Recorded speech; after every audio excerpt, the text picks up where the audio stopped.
Good morning everybody and warm welcome to Behringer, and today is part 2 of the Woodland Scenics how-to and guide on building a rock face using the Woodland Scenics rock molds. And the first thing to note is, whilst we're here at Behringer, is I have my 158 and my class 50 have been out today, and they've been doing some testing around the Woodland signal box, and I will show you why. So yesterday we got as far as this, which is basically tidying up and blending everything in, and today we're going to be colouring it and painting it out, and I'll show you how I do it using various colours and washes and one thing or another. Now the reason for showing you the 158 and the class 50 will become apparent shortly, because I've actually done some additional work on it since I last left you yesterday. So here we are at my signal box, but what I have done is I've added some extra bits here, and what you can see is basically when I did this bit yesterday, I thought, oh well, how's the signalman going to where's he going to go, how's he going to get to the station? So I thought, well, what I'll do is to give it that extra additional piece of raw on this, I've basically created this little mini level crossing and this little mini scene. So he's got his landy here that he can just leave there whilst he does his work or whatever, and then he comes off the scene and on his way home or wherever he's got to go to, and that's how he leaves, since there's no real way of getting out otherwise or getting in. So I used the plaster to make the road, and I've used my standard brown fascia brown paint for that, and that just sort of creates a sort of muddy effect and all the rest of it. I'm probably going to wash it down as well a little bit just to darken it off a bit.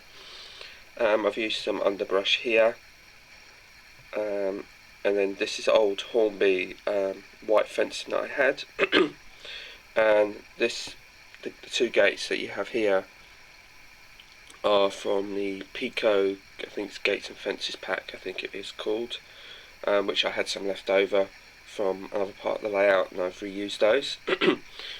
The level crossing is just made out of plaster, and the actual bridge section here is just made out of card, and then I had some additional plasticard, brick plasticard, so that blends in with the sort of plinth that the signal box is on. And then after it's blended in and bedded in with some bushes, just to tie it all in and bed it into the scenery. I've also added some here and just around there, and also what I did is, whilst the plaster was still a little wet, I kind of ran the car over to create these sort of track marks, and that creates that indentation. I'll probably put like some more overgrown stuff here, or a tree, I think, probably like one of them foliage things, but I'm not going to do that just yet because I've still got to work on that end of the layout, so I don't want to keep knocking it, so I'm not going to do that just yet. Also, I decided to cut into the embankment, and one of those pieces of the rock mould that I had and showed you yesterday, I've basically cut in and put that into the layout here as an outcropping. I've got another chunk, and this is from the smaller rock molds pack, not the big one that I created yesterday that I showed you, but this is one of those sort of medium-sized pieces that I got, so I've used that to put in there. I might put one of the other ones around here, I'm not sure yet. I'm just going to see how this one works out for me and see how I get on with it and see if I like it, and then as I'll probably bed it in with some more bushes and things like that, and maybe a bit of fine leaf foliage, probably outcropping and growing out of here or something like that, just to blend that in better. So that's what we're going to be doing. So we're going to now show you how we're going to go about colouring these and painting these. So here we go. Before we start, some of the things we're going to need is what I've got here is some, and it's all important that it's all acrylics and stuff like that, because if you use enamels it won't work. Basically I've got some 110 Humbrol, some Rail Match Rail Match Rail Freight Grey, and I've also just got a tester pot from Wilco's, and basically these are the three colours that I've got going on here at the minute. It just so happens it's what I had to hand, so this isn't like an any expense spared thing, like I've gone out and bought these specially. This is just what I've got going. I'm going to mix it up and we're going to see how it comes up. So I've already mixed them up in these three pots, as you can see, the three different colours. It shouldn't take too long because there isn't much to do, and you're also going to need a jug of water, and that maybe just to either fill these up as you go along, because you might need some more, or also change the dilution rate. I've just sort of randomly guessed it, and just like how I did the rock face at the back, and basically if I don't like it after a few days, I'll go over it again with another colour or whatever, and to either tone it down or bring it back up. So it's just purely just a case of doing it by eye. There's no exact measurements to this. This is just what I think might work, or what will work, or whatever, and then we'll slap it on, we'll see how it looks. If I don't like it, like I said, I'll tone it down or redo it or whatever. The other thing is the sponges I was talking about. This one's already been cut down. It used to be something like that, to make a complete one, for example, and then you just cut a slice off, and then you just carry on using it like that. A word on the holders. These are from Oxford die-cast vehicles. I've just kept the Oxford die-cast holders and used them. They're just the lids for the cars, and basically turn them upside down and then just use them for either ballasting or storing things, or in this case just mixing up some paint. So the next thing we'll do, and it's all, like I said, mixed in with water, so it's all been diluted and it's all a wash, so we're all going to have a little go and see how it comes out. So let's just put you down here. So this is completely live, so if it gets all messed up or if it looks wrong, then you know I've done it completely, like I said, I didn't edit it or anything like that. I've just mounted the camera on this sort of plinth type thing, and hopefully you'll see what I'm doing a bit better. Right, so I think the first colour is going to be what I'm going to do actually.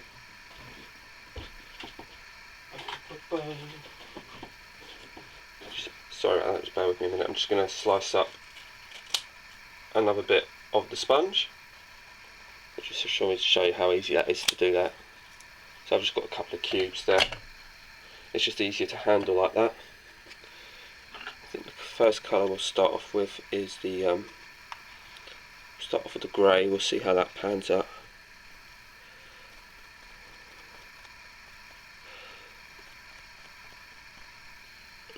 Right, okay, so like I said, this is just like completely random. There's no pattern to it, and there's no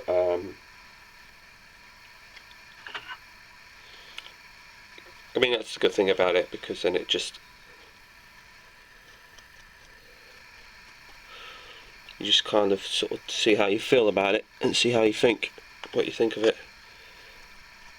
Hopefully this is all coming out well enough. I can't really see from the camera just how well this is coming out, because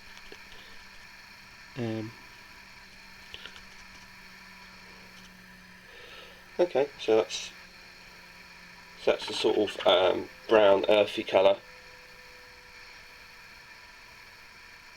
The next bit is to do the black.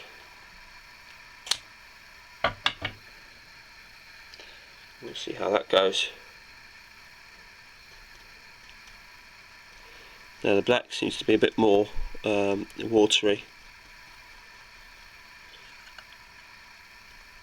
Now, like I said, it doesn't matter how you do this. Obviously, the more you water it down, the more it just runs, which is a good thing.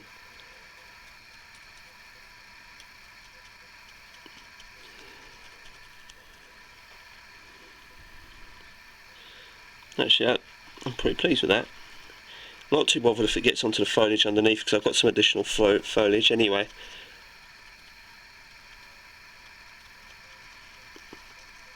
just sponge it on.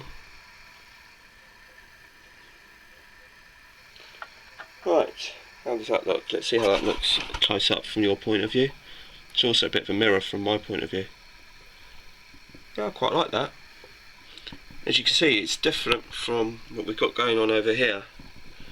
It's different colours, but that's great, because that's what rock faces are all about, and brickwork and everything. They're never quite the same. I'm going to add a bit more grey, I think.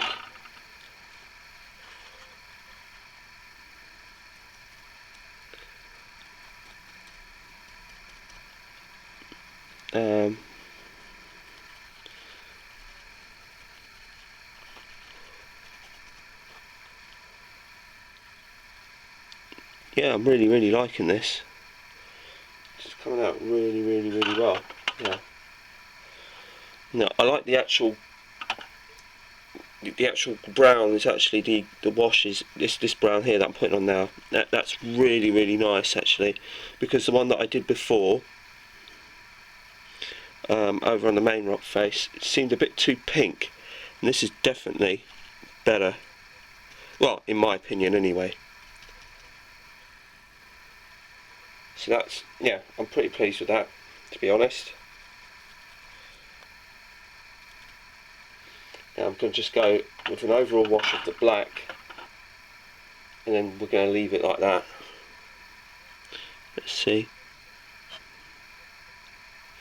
I'm just going to get really up, down and personal down here, just to make sure. And that's the good thing about sponging, that you can get right in there at the bottom. A bit like Heineken, and it reaches the parts that other things cannot reach at all, I suppose. Right, let's give this an overall wash of the black, and then I think we'll just leave it like that, really. So just to give that sort of rocky tinge, that is, I am so pleased with that. Yeah, that works out really nice. It's definitely slightly different. Definitely different colour to the what's over there, but that's the good thing, like I said before, it's nice to have that sort of variation.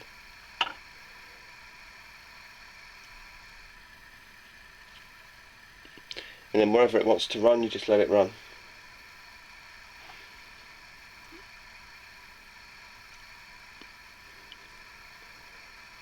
That is cool. Excellent. And that's how you do it, folks.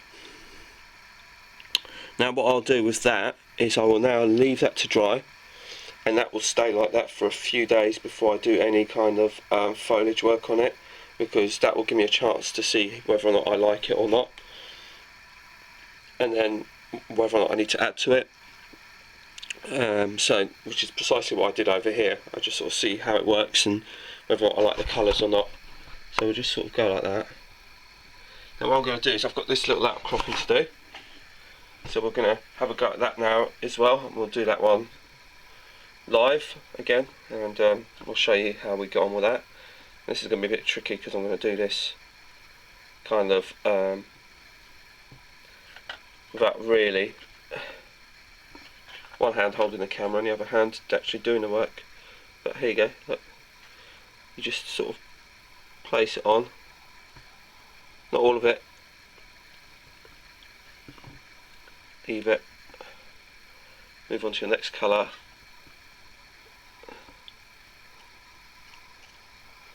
The actual brown is actually a bit more runny actually. So I'm actually doing this, I'm not really looking at, paying attention too much as to. My apologies, the time ran out again, I'm not paying attention to the time.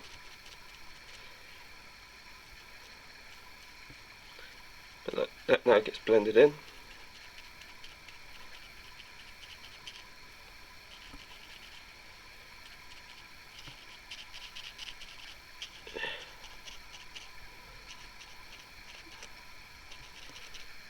That is pretty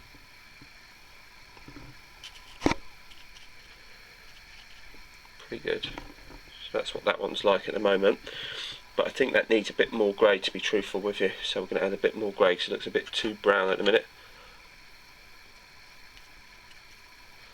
That's it. And now we'll just go over it with a black wash.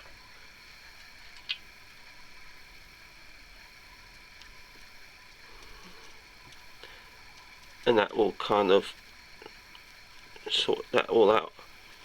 It just gives it that sort of black tinge to it.